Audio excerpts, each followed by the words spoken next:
So tell me, are you still a believer that, even though you've given us a bit of background about how it happened, that South Africa should have been added into BRICS, and in hindsight, do you think Nigeria should have been in BRICS from the start? I'm going to cause some controversy here, so Okay. I apologise again to South African policymakers because they get really annoyed with me about this. You know, my definition of what constitutes a BRIC is an economy that is at least 3% of GDP or has the potential to be that or more. South Africa's never going to be close to that in my lifetime. It doesn't have enough people. Right. So economically, South Africa is not a BRIC. China creates another South Africa every 3 months. So economically, I don't think it was a great idea. And in some ways, I wish the Chinese might have thought more carefully about that. Second thing I would say, which is even more controversial, the Nigerians don't see South Africa as their representative in the G20 or BRICS.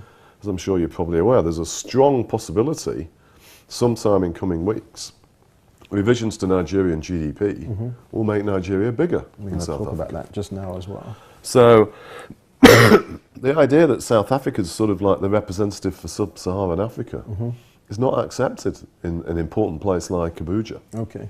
And what is intriguing, now going to the Mint thing, there is the beginning of conversations between the Mint policymakers as to whether they should try and do things together a bit like the BRICS. And in fact, with it, whether Nigeria should become part of the G20. And I think, when you think the place has got 15% of the world's of Africa's population, why not? So if you were to do BRICS all over again, would Nigeria be in there? No. No.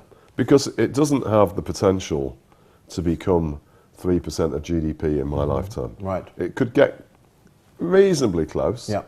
but it'd have to have everything going right. Sure. But it's justified as being part of what I call the next tier, which is the so-called mints. Right. I mean, so just staying on Nigeria very briefly as we sort of wrap up here. Yeah. What's your personal view on investment opportunities in Nigeria? Well, it's not for the faint-hearted. Right. Although in general, serious investing shouldn't be for the faint-hearted any time about anywhere. Right. So people shouldn't go into it because it's a fad.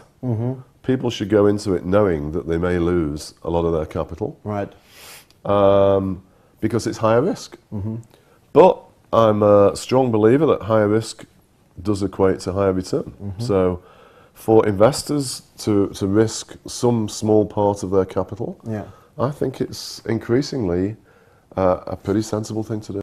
Doing business in Africa, you can't afford to be without Africa Investor.